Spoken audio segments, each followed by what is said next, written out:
Hello everyone, I am Dipanshu. I am a student of IIT Delhi where I am currently pursuing my BTech degree in Mathematics and Computing.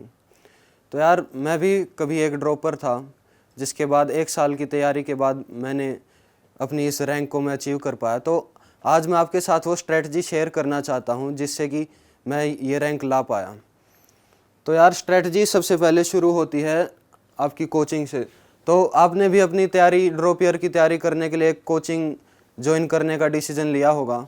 तो ये decision आपके लिए काफ़ी important रहेगा यार, क्योंकि coaching से क्या होता है कि आपकी कई सारे मैटर सॉर्ट कर देती है आपकी कोचिंग की, क्या पढ़ना है, किससे पढ़ना है, मतलब आपकी काफ़ी सारी दिक्कतें जो हैं वो आपकी कोचिंग दूर कर देती है। तो मैं आपको ज़रूर सजेस्ट करूँगा यार कि एक कोचिंग को आप ज्वाइन करें, किसी अच्छी कोचिंग को। जैसे मेरी कोचिंग एलन कोटा थी, तो उसने बहुत इंपॉर्टेंट रोल प्ले किया मेरी इस जर्नी में। तो यार आप पहले भी जेई या तो दे चुके हो, इतनी अच्छी तैयारी आपकी नहीं थी जिसके बाद आपको ड्रॉप लेने की ज़रूरत पड़ रही है, या आप अपनी प्रिपरेशन से सेटिस्फाइड नहीं हो, आप एक अटैम्प्ट और देना चाहते हो खुद को। तो यार ये एक सही टाइम है सेल्फ एनालिसिस करने का। You want to analyze the things that you did wrong the first in your first attempt. तो जो गलतियां आपने पहले अटैम्प्ट में की थी वो नहीं करनी है यार, कि कभी डिस्ट्रैक्ट हो गए, कभी थोड़ा टाइम पास करने लग गए, कुछ चैप्टर्स छोड़ दिए एकदम वीक, मतलब कुछ चैप्टर्स को टच भी नहीं किया, बैकलॉग बनता गया, कुछ देर के बाद बैकलॉग में दबते गए और कुछ देर के बाद आके प्रिपरेशन करनी ही छोड़ दी। तो यार ये सब चीज़ें नहीं करनी है यार, प्रिपरेशन एंड मोमेंट तक करनी नहीं छोड़नी है। और ये जो स्ट्रेटजी आज मैं आपको बताने वाला हूँ, इस स्ट्रेटजी को अगर आप फॉलो करेंगे तो यकीनन आपका एक अच्छा रिजल्ट ड्रॉप ईयर में आ सकता है। तो वंस जब आपने अपना सेल्फ एनालिसिस कर लिया है तो उसके बाद कोचिंग भी ज्वाइन कर ली, तो अब बात आती है तैयारी शुरू करने की। अब से मेहनत करनी स्टार्ट कर दो यार। ड्रॉप ईयर जब ड्रॉप का डिसीजन ले लिया, क्लासेस चल रही हैं, डेली क्लासेस जब आपकी चालू हो गई आपकी कोचिंग में, तो ये डेली क्लासेस का जो फैक्टर है ये सबसे ज़्यादा इम्पोर्टेंट रोल आपके लिए प्ले करने वाला है इस जेईई एडवांस की तैयारी में। इन्हीं क्लासेस से आपके कॉन्सेप्ट्स क्लियर होंगे, आपकी थ्योरी पे पकड़ बनेगी जो आपको हेल्प करेगी यार एडवांस लेवल के प्रॉब्लम सोल्व करने में। तो ये डेली क्लासेस आपको जाना है, क्लासेस मिस मत करना यार। क्लासेस मिस करने वालों का बहुत नुकसान मैंने खुद भी होते देखा है।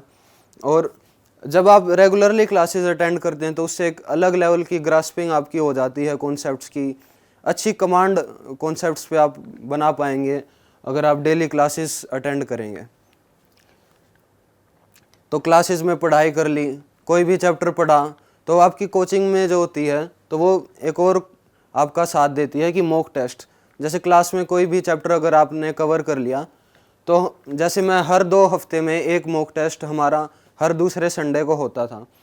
तो उस मॉक टेस्ट का फ़ायदा ये होता था कि 2 हफ्तों में जो भी चैप्टर मैंने पढ़ा है, जो भी कॉन्सेप्ट्स पढ़े हैं, वो सारे उनकी एक टेस्टिंग हो जाती थी, पता चल जाता था कि मैं कितना पानी में हूँ। इससे आपको regularly it will keep you in checks कि किस लेवल की आप तैयारी कर रहे हो। अगर आप की तैयारी ठीक नहीं जा रही तो इसके में आपको दिख जाएगा, इसमें या तो आपके कम नंबर आएंगे या उतने नहीं आएंगे जितने आपके डिज़ायर्ड होंगे। तो वो आपको एक पता चल जाएगा कि यार इस चैप्टर पे मुझे ज़्यादा मेहनत करनी है क्योंकि मॉक टेस्ट में इसमें अच्छे नंबर नहीं आए। तो मॉक टेस्ट का ये फ़ायदा होता है। और एलन में हमारे हर 2 हफ्तों में जैसे बताया कि टेस्ट होते ही थे, तो वो बहुत अच्छे लेवल के टेस्ट होते थे और मैं कहूँगा कि बहुत इंपॉर्टेंट रोल प्ले किया उन्होंने मेरी पूरी प्रिपरेशन में। मॉक टेस्ट के बाद उसका एनालिसिस सबसे इम्पोर्टेंट। ये टेस्ट एनालिसिस में आपको क्या करना होता है कि आपको करना होता है कि जो भी गलती आपसे टेस्ट में हुई, you try to make sure कि अगर सेम कॉन्सेप्ट पे दोबारा किसी और टेस्ट में सवाल आए तो वो आपका गलत नहीं होना चाहिए। ऐसे करते करते आप पूरे साल टेस्ट देते जाओगे तो अंत तक 1 साल के बाद आते आते आप इतने टेस्ट दे चुके होगे कि, और उनकी गलतियों से सीखते सीखते तो एक काफ़ी अच्छे लेवल का मटेरियल आपका कवर हो चुका होगा, काफ़ी अच्छे लेवल का क्वेश्चंस आप जो पहले गलत कर चुके हैं, आप you will be better prepared. तो टेस्ट एनालिसिस करने के अलावा आप जो आपने टेस्ट में गलतियां की, जो आपको लग रहा है कि आप दोबारा कर सकते हैं, तो उन क्वेश्चंस को मैं कहूँगा कि कहीं लिख के रख लो किसी अलग नोटबुक वगैरह में। मैं भी करता था ये कि टेस्ट एनालिसिस अगर किया तो कोई क्वेश्चन ऐसा लग रहा है कि ये आ सकता है पेपर में और मैं दोबारा गलत कर दूंगा, तो उसको थोड़ा दोबारा देखने के लिए रख लो कहीं। तो इस तरह से आपका टेस्ट एनालिसिस किया जाता है। और उसके अलावा आपको भी पता ही होगा, एक बार एग्ज़ाम दे चुके हो, पता ही होगा कि टेस्ट एनालिसिस कैसे करते हैं। हाँ, इसके बाद बात आती है यार शॉर्ट नोट्स की। अब शॉर्ट नोट्स को लेकर लोग हवा ज़्यादा बना देते हैं। वो ये है कि शॉर्ट नोट्स के बिना तो कुछ हो ही नहीं सकता। तो नोट्स आपके दो टाइप के होते हैं। पहले टाइप के नोट्स जो आपने आपके यहाँ आपने जो नोट्स बनाए हैं, आपने जो लेक्चर्स अटेंड किए पूरे साल, वो आपका प्राइमरी सोर्स होगा आपकी तैयारी का। वो जितने डिटेल्ड नोट्स आप बना सकते हो बना लो। मैं क्या करता था, ये नोट्स बनाते हुए क्लास में सर जो भी पढ़ाते थे वो लिख लिया मैंने। मेरे टीचर्स वाकई में बहुत अच्छे नोट्स उन्होंने मेरे बनवाए और बहुत ज़्यादा हेल्प की मेरी एग्ज़ाम में, मेरे इन क्लासेस में जो नोट्स बनाए थे मैंने। उसके अलावा यार कुछ स्टैंडर्ड मटेरियल होता है, आपको भी पता है, कुछ स्टैंडर्ड रेफरेंस बुक्स होती हैं जेई के लिए, जो मतलब सबको पता होता है उन बुक्स के बारे में, तो मैं नाम तो नहीं लूँगा उनका। तो मैं क्या करता था कि ट्राई करता था कि उन बुक्स से अपने नोट्स को एक बार सिंक्रोनाइज कर लूँ, कि एक बार बुक भी, उससे क्या होता था कि बुक से भी गो थ्रू हो जाता था मैं, और मेरे नोट्स कंप्लीट, वो थोरो नोट्स हो जाते थे मेरे। तो प्राइमरी सोर्स आपका ये लेक्चर नोट्स ही रहेंगे। शॉर्ट नोट्स एक सेकेंडरी सोर्स की तरह आपको हेल्प करेंगे कि कभी कुछ भूल गए तो यार 100 पेजों के अगर आपके नोट्स हैं तो उसमें ढूंढना थोड़ा मुश्किल है। उसके जो इम्पोर्टेंट पॉइंट्स होते हैं किसी भी चैप्टर के, तो वो शॉर्ट नोट्स बना लिया करो। ये शॉर्ट नोट्स आप चैप्टर ख़त्म होने के बाद जब प्रैक्टिस भी कर ली, थ्योरी भी पढ़ ली, उसके बाद अगर आप बनाओगे तो आपको ज़्यादा अच्छा रहेगा ये शॉर्ट नोट्स बनाना। शॉर्ट नोट्स कभी भी चैप्टर के दौरान मत बनाना। शॉर्ट नोट्स अगर बनाओ तो तभी बनाना कि चैप्टर ख़त्म हो गया, उसके 200-300 सवाल प्रैक्टिस कर लिए, उसके बाद कुछ इंपॉर्टेंट कॉन्सेप्ट्स लग रहे हैं तो नोट डाउन कर लिए। खासकर केमिस्ट्री में तो होता है ये शॉर्ट नोट्स का काम। फिजिकल केमिस्ट्री में इंपॉर्टेंट फार्मूलाज कुछ चैप्टर्स में थोड़े इंपॉर्टेंट होते हैं, वो लिख लिए। इनऑर्गेनिक में तो आपके जो क्लास नोट्स होते हैं वही सफिशेंट होते हैं। ऑर्गेनिक में भी क्लास नोट्स सफिशेंट होते हैं। मैथ्स में खासकर यार एक फार्मूला शीट बनानी चाहिए। मैं कहूँगा कि हर चैप्टर के इम्पोर्टेंट फार्मूलाज जो आपको लगता है कि आपने उनकी डेरिवेशन एक तो मैथ्स में कि आपको आनी चाहिए, उनके पीछे कॉन्सेप्ट क्या, उन फार्मूलाज के पीछे, वो जब आप क्लासेस में देख चुके हो तो इम्पोर्टेंट फार्मूलाज को कलेक्ट करके मैथ में एक फार्मूला शीट बना लो, तो वो कहीं ना कहीं एंड मोमेंट पे आपके काम आएगी। और शॉर्ट नोट्स का मेन मोटिव वही होता है कि एंड मोमेंट में जब आपको लगे कि आप भूल रहे हो तो एक बार शॉर्ट नोट्स पढ़ लो। इसके बाद रोल ऑफ PYQs, ये बहुत ज़्यादा इम्पोर्टेंट है, इसको कभी भी मत छोड़ के जाना। मतलब मैं कहूँगा कि जेई मेंस में तो 2019 के बाद से लेके और आज तक के अगर आप सभी क्वेश्चंस प्रैक्टिस कर लेते हो तो वो एक काफ़ी अच्छा आपके लिए मटेरियल तैयार हो जाएगा आपका। और एडवांस के भी मैंने पिछले 20-30 साल के PYQs सोल्व किए थे। ये PYQs जनरली आपको चैप्टर जब कंप्लीट हो गया, प्रैक्टिस कर रहे हो क्वेश्चन प्रैक्टिस, तो मेरे तो कोचिंग मटेरियल के एंड में ही एक एक्सरसाइज होती थी PYQs की, और उससे मैं PYQs सोल्व करता था। तो PYQs से पता चलेगा यार कि कौन सा कॉन्सेप्ट बार बार पेपर में आ रहा है, किस लेवल के सवाल पेपर में आ रहे हैं। तो ये भी आपको एक चेक में रखेगा कि आप खुद को चेक कर पाओगे कि आपकी तैयारी किस लेवल की चल रही है। PYQs कभी भी छोड़ना मत। PYQs मस्ट है कि जेईई एडवांस की तैयारी करने के लिए।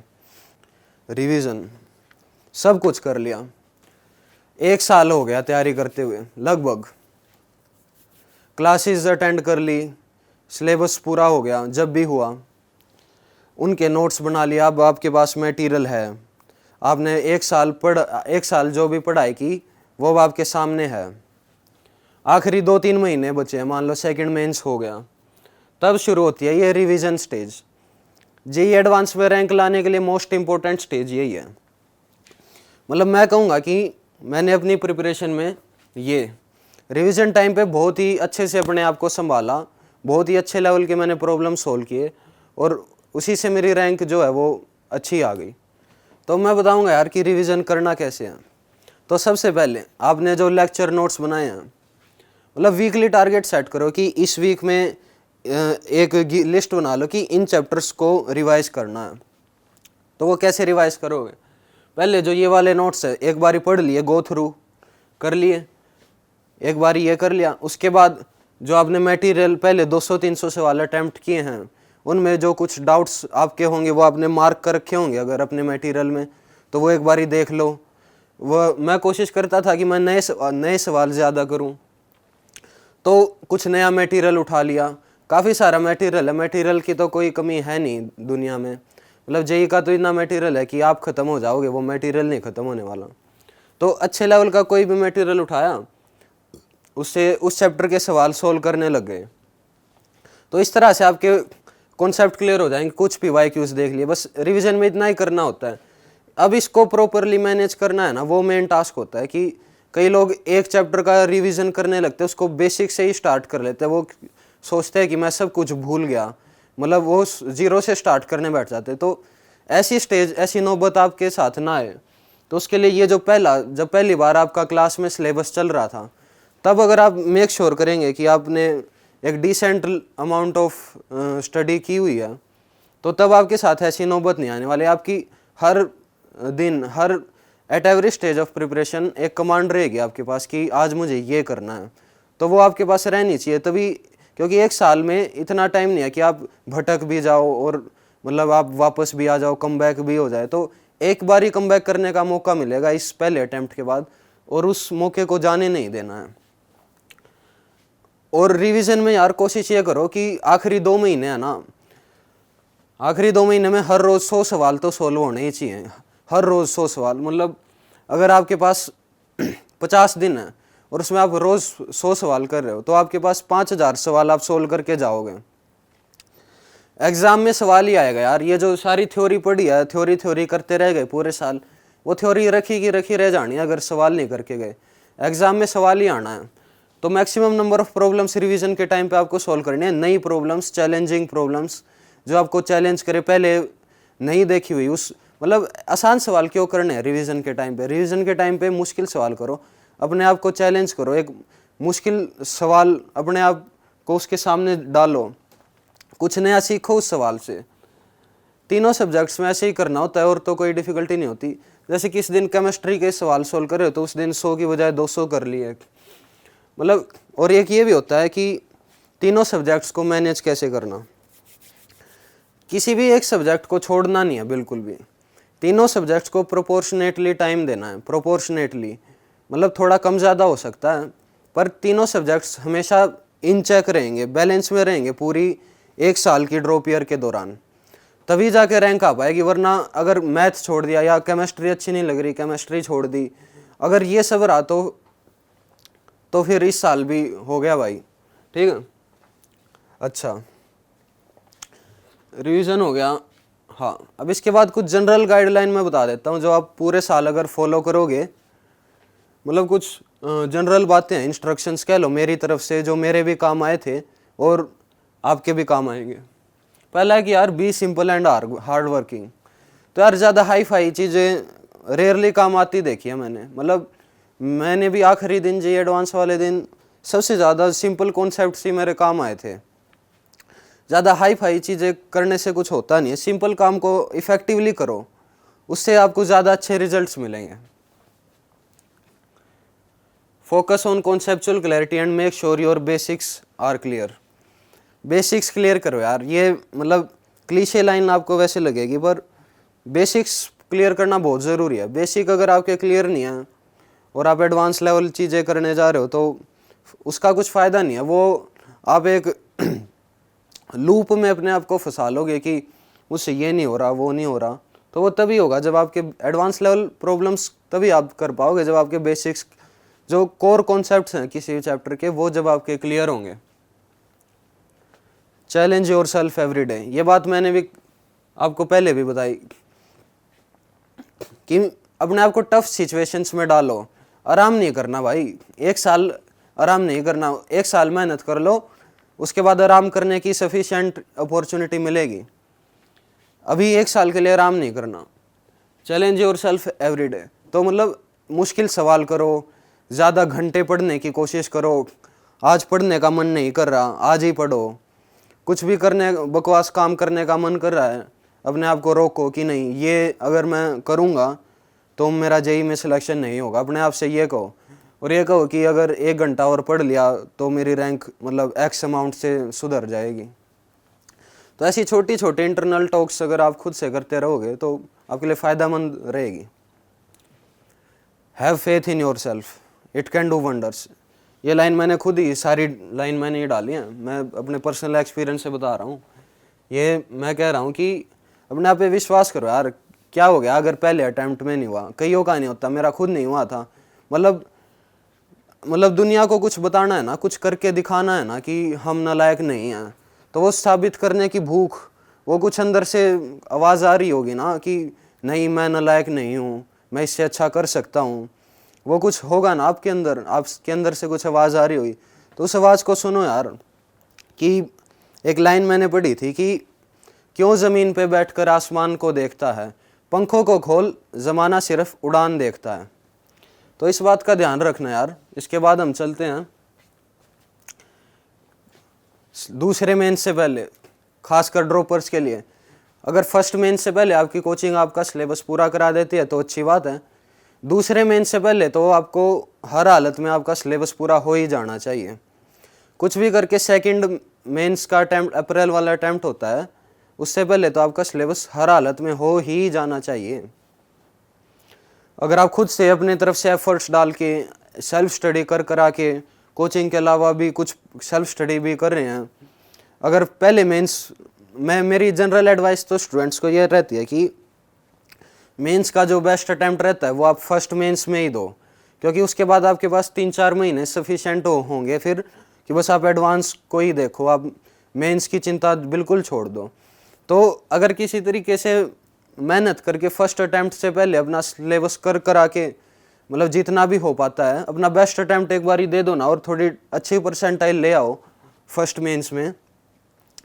जैसे मेरी भी 99.92 परसेंटाइल आ गई थी, और तो वो इसलिए ही आई थी क्योंकि मैं सेल्फ स्टडी भी कर रहा था और कोचिंग भी कर रहा था। लेकिन सेकंड मेन से पहले तो हर हालत में हो ही जाना चाहिए। अगर फर्स्ट मेन से पहले ड्रॉपर हो, मतलब थोड़ा धीरे अगर लर्निंग कर पा रहे हो, अगर फर्स्ट मेन से पहले नहीं हो पाया, सेकंड मेन से पहले तो यार हर हालत, ये तो डू और डाई केस है। सेकंड मेंस तक के बाद तक भी अगर सिलेबस चल रहा है फिर एडवांस भूल जाओ। और फोकस ये रखना कि अगर आईआईटी में जाने का टारगेट है ना, तो फोकस ये रखना कि पहले दिन से लेके आखिरी दिन तक एडवांस की तैयारी कर रहे हैं, एडवांस की ही। मेंस तो बस बीच में आ रहा है, मेंस से कुछ हफ्ता 10 दिन पहले इनऑर्गेनिक थोड़ी ज़्यादा पढ़ ली, थोड़े रटने वाले काम ज़्यादा कर लिए, तो मेंस तो बीच में आएगा और जाएगा। तो अपने आप को उस बिगर पिक्चर पे हमेशा ध्यान रहना चाहिए हमारा। बिगर पिक्चर अगर आपके केस में एडवांस है, तो मेरे केस में भी वो एडवांस ही था, तो उसके लिए मैं यही एडवाइस दूंगा कि एडवांस के हिसाब से तैयारी करते जाओ, मेंस अपने आप निकल जाएगा। Try to solve as many problems as you can, ये बात मैं कई बार कह भी चुका हूँ और एक बार दोबारा कह रहा हूँ कि हर चैप्टर के 200-300 अच्छे लेवल के सवाल तो आपके किए होने चाहिए हर हालत में। एक मतलब वो होता है कि कुछ लोगों को लगता है कि उनमें दिमाग है, दिमाग होता भी है कुछ लोगों में, पर वो दिमाग तब तक मतलब काम में आएगा नहीं जब तक आप एक मतलब मजदूरी वाला काम जब तक आप नहीं कर लेते, टैलेंट तब तक आपका चमकेगा नहीं।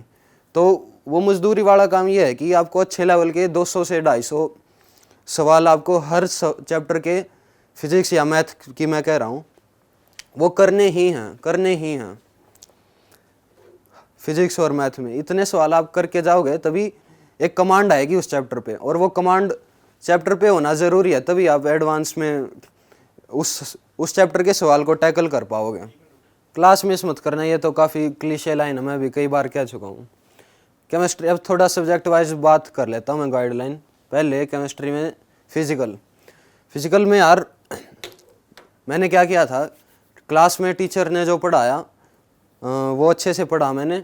उसके अलावा फॉर्मूला शीट जो आपकी बनाई वो बार बार रिवाइज कर लिए एक चैप्टर की।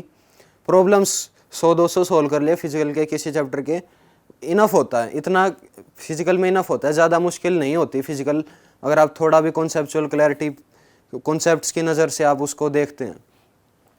फिजिकल में मैं क्या कह रहा था कि थर्मोडायनेमिक्स हो गया, आयोनिक इक्विलिब्रियम हो गया और इलेक्ट्रोकेमिस्ट्री हो गया।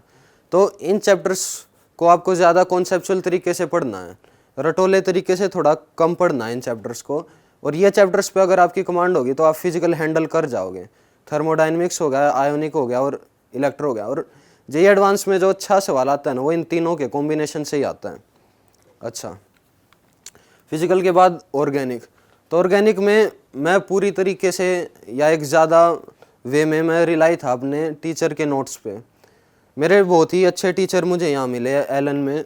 तो उन्होंने क्या किया कि काफ़ी डिटेल्ड में मुझे ऑर्गेनिक पढ़ाई, मतलब आप विश्वास नहीं करोगे लेकिन एक ड्रॉपर के मतलब नोट्स वो 12th और 11th-12th से कम नहीं बनवाए थे मेरे जो टीचर थे। तो काफ़ी अच्छे लेवल के नोट्स थे। और उसके अलावा प्रैक्टिस, ऑर्गेनिक में यार प्रैक्टिस मांगता है ये सब्जेक्ट। इसमें अगर आपका जीओसी क्लियर है, आइसोमेरिज्म क्लियर है, तो उसके बाद आप रिएक्शन मैकेनिज्म अच्छे से समझ जाओगे। तो कोशिश ये करना कि जीओसी और आइसोमेरिज्म को थोड़ा अच्छे से पढ़ लो, क्योंकि ये टर्म की स्टार्ट में ही पढ़ाया जाता है।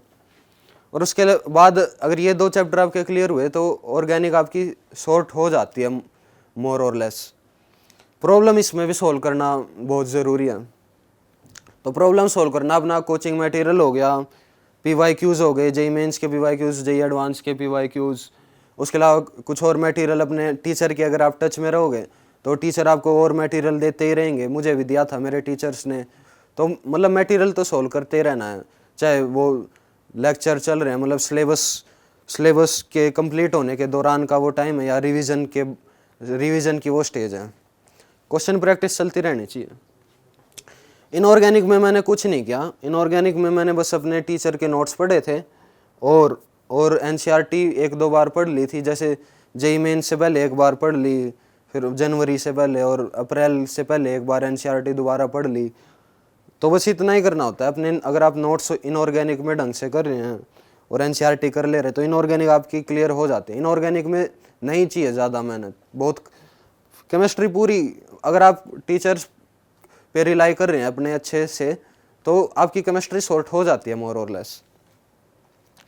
फिजिक्स में मैं कहूँगा यार कि कॉन्सेप्ट क्लैरिटी पे ज़्यादा ध्यान देना, कि ये कोशिश करना कि कुछ भी फॉर्मूला रटना ना पड़े। हर फॉर्मूले के पीछे जो अंडरस्टैंडिंग है फिजिक्स में, वो अंडरस्टैंडिंग आप में होनी बहुत ज़रूरी है यार। कि फॉर्मूले रटने पे मत चले जाना कभी, क्योंकि डायरेक्ट फार्मूला बेस्ड सवाल एडवांस में कभी नहीं आएगा, कभी भी नहीं आएगा। एडवांस में आएगा एप्लीकेशन बेस्ड सवाल।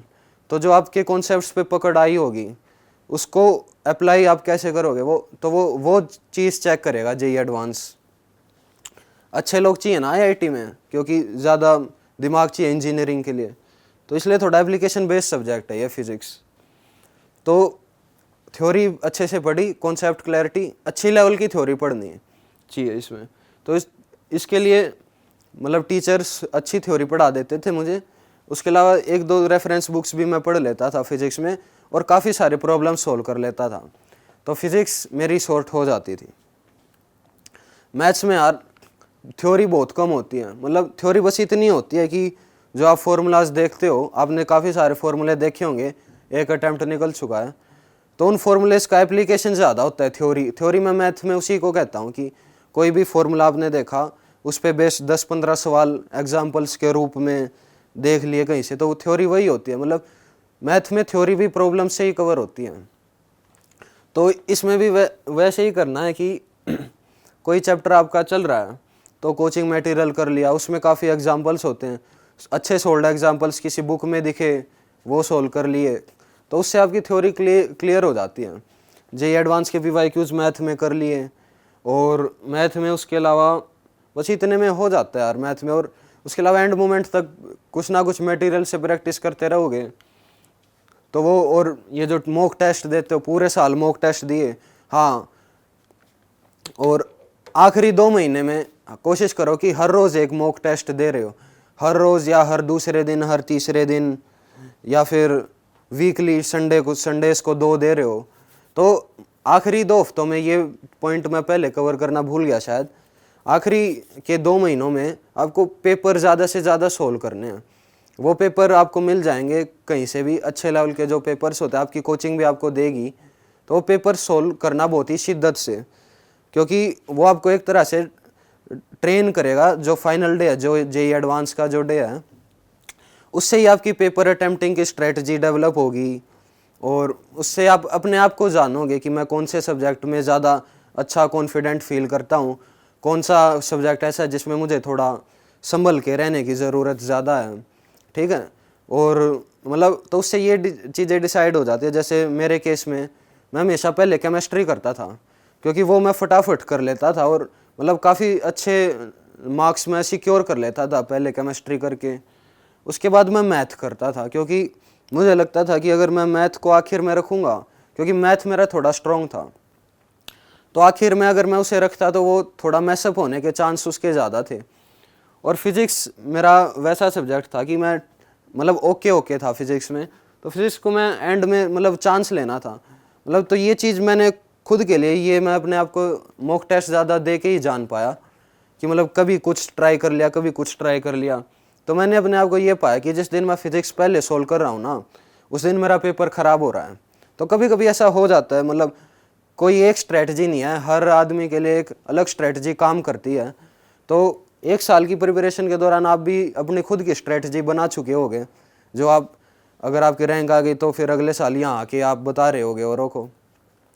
तो फिर यही है यार कि बस इतनी बातों का ध्यान रखो, थोड़ा भगवान पे भरोसा रख लिया, थोड़ा खुद पे भरोसा रख लिया, बस इतने में हो जाता है। ज़्यादा मुश्किल है नहीं। मतलब मुझे सच में नहीं लगता कि मैंने कुछ ज़्यादा बड़ा काम कर दिया। इतना बड़ा काम ये था नहीं, मतलब सिंपल ही काम था, और इतनी बड़ी अचीवमेंट भी ये है नहीं जो मतलब मैं अगर पर्सनली बताऊं, मतलब मैं कर सकता हूं तो आप डेफिनेटली कर सकते हो। आप में से हर कोई जो ये वीडियो देख रहा है, बस एक बार ठानने की देर है, एक बार मतलब मेहनत करने की देर है, एक बार शिद्दत से अपने आप को ये कहना है कि मतलब इस बार तो करना ही है। मतलब कुछ कोई भी चीज़ आपको रोकने नहीं वाली। मतलब एक आप अगर आप पढ़ाई के एनवायरनमेंट में 1 साल अगर आप डालोगे, मेरा तो ये मानना है कि 1 साल में आप जेईई का सिलेबस 2 बार कर सकते हो अच्छे से। आपको तो एक ही बार करना है, तो उसे एक बार में कोई मैसअप मत करो, एक बार कर लो अच्छे से। उसके बाद एक बार आईआईटी में आ गए, मज़े ही मज़े हैं यार। आईआईटी में आने के बाद यार जितने भी आपको शौक रहे होंगे बचपन में, किसी को ड्राइंग का शौक रहा होगा, नाचने का, गाने का, उछल कूद करने का, जितने भी आपके शौक रहे होंगे, आईआईटी में आपको हर अपॉर्चुनिटी मिलेगी कि आप अपने शौक पूरे करो। आईआईटी को अगर मैं डिस्क्राइब करूँ तो it is a place of opportunity, opportunity to learn, opportunity to enjoy, opportunity to meet new kind of people. काफ़ी अच्छे दोस्त बनेंगे आपके आईआईटी में आने के बाद, काफ़ी अच्छे लोगों के साथ आप रहोगे, 4 साल स्पेंड करोगे, तो काफ़ी चिल माहौल में आपके, और आपकी ज़िंदगी बदल देने वाले जो कुछ पल होंगे वो आप आईआईटी में आके महसूस करोगे। तो जितनी मजदूरी और मेहनत करके जानी आप यहाँ से कर जाओ, आईआईटी में आने के बाद करना मज़े, मतलब एक बार मेहनत कर लो जी भर के, उसके बाद मज़े भी करना जी भर के। तो इतना ही कहूँगा यार, और ड्रीम्स डू कम ट्रू। और इसी शब्दों के साथ यार, तो ये सब हो गया।